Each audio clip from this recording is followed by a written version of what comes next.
After early emissions in May and June, it was now time to change crews for the start of the third and final mission for 2010. We would be meeting the next team of medical volunteers on the island of Pentecost, on the eastern edge of the island chain. It was here that transport and logistical support would be provided to the latest medical team from the Vanuatu Prevention of Blindness project.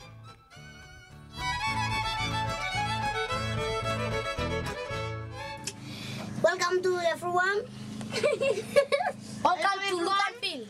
Welcome to Luganville, yeah. Have you been helping with the water? Yeah. Okay. My name is Junior. Junior! My name is Travis. My name is Basil. I come from Tonga. I live in Saitrava. I'm a Pentecost man. I live in Saitrava. I school on Kamua. And is this your first time on a sailing boat? Yeah. This is my first time. This is my first time. Is it? Yeah. Wow, welcome, I have to come to the boat. welcome aboard. And your names are? My name is Semelika. My Yeah. name is Semelika. My name is Mariclac. And my name is Junior. Bye.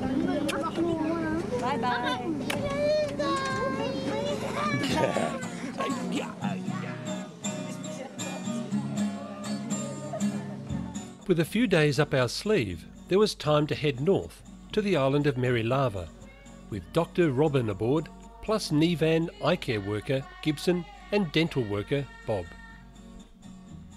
For Shamir, this was a return visit, having transported a medical team here last year.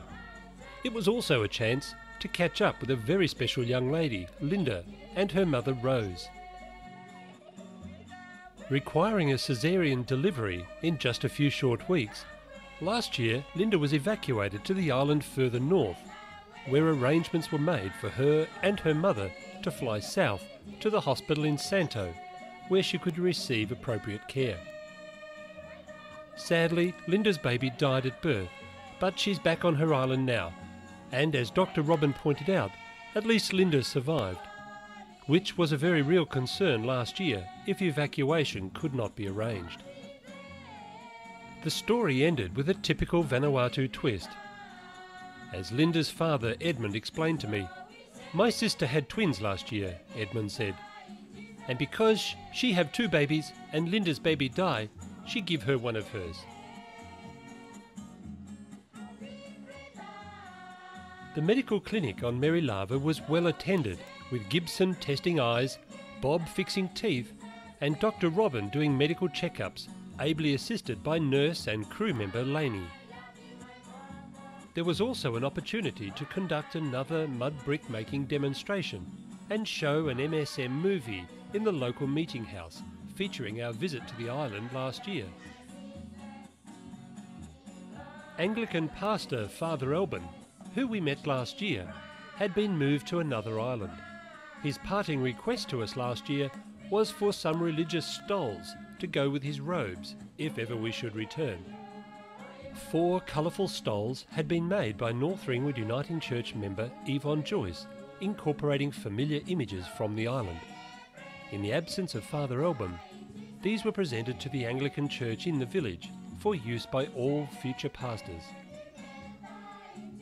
The presentation ceremony was well attended by all in the village. Leaving Merilava, we first headed north in the direction of Gower instead of south towards Pentecost.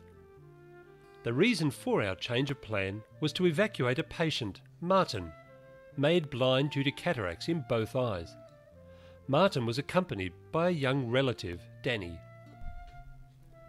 For Martin, a man in his mid-50s, this was his first trip off the 4-kilometre wide island of Merilava. A chance meeting with Australian doctor and pilot, Dr. Mark Turnbull, who lives on the island of Gower, enabled us to organise Martin's transport. As a member of the Seventh-day Adventist Church, Dr. Mark is well known in the area for his informal flying doctor service.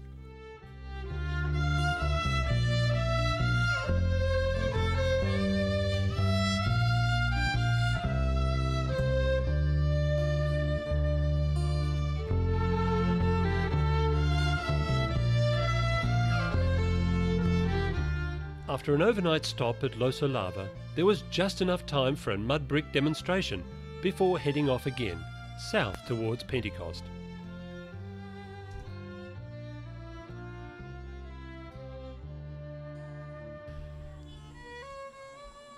On the way to Pentecost, we dropped into the village of Narivorovo on the island of Maiwo, the home village of eye care worker Morrison, who is stationed on the southern island of Tanna, a man who had become a good friend from earlier missions.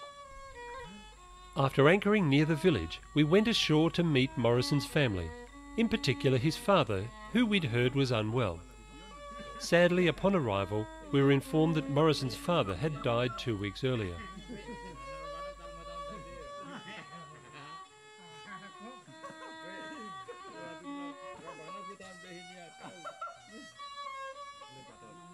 After sharing time with the family and hosting up to 40 children aboard Shamir, it was off to the village Nakamal, or meeting house, where a celebration and kava ceremony was planned as a special welcome.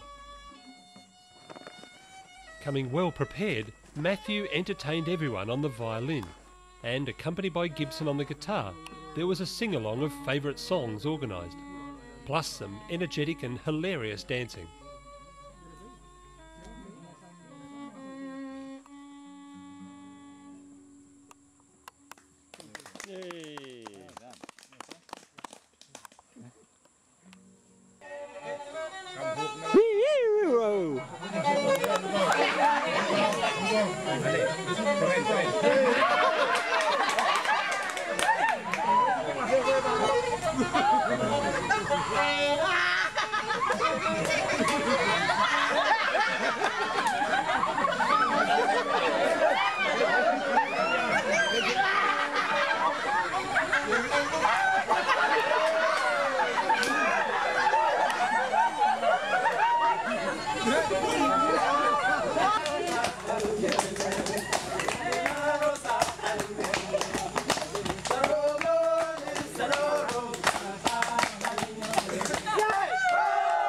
After being made to feel so welcome, it was hard to leave the village of Narivorovo.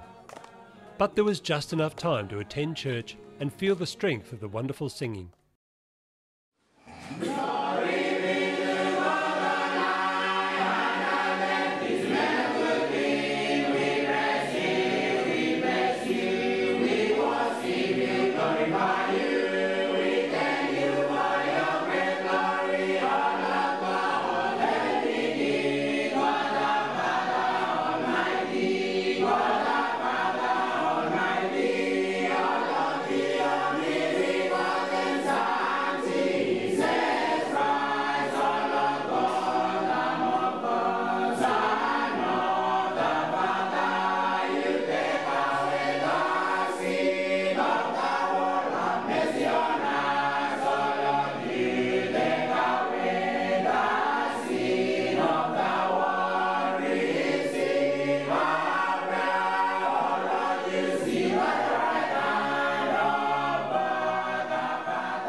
Our destination was the village of Pangi in Homo Bay at the southern end of the island of Pentecost.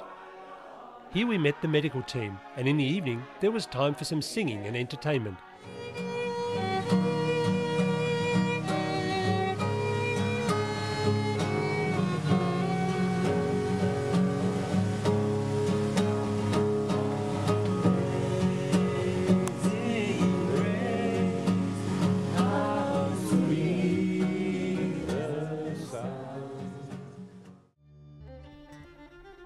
Moving up the coast to the village of Melsisi in support of the medical team, there was time to conduct another mud brick demonstration, this time with the whole school turning out to get involved.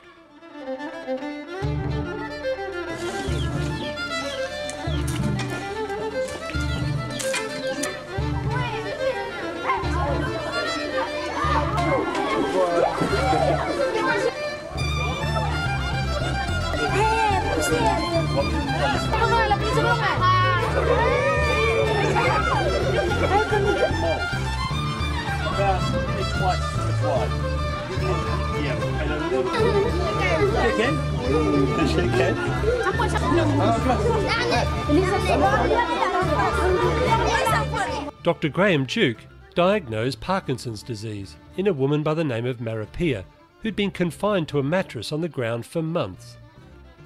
A combination of old hospital furniture, tools from the boat and a bit of ingenuity created a walking frame, enabling Maripia to walk again.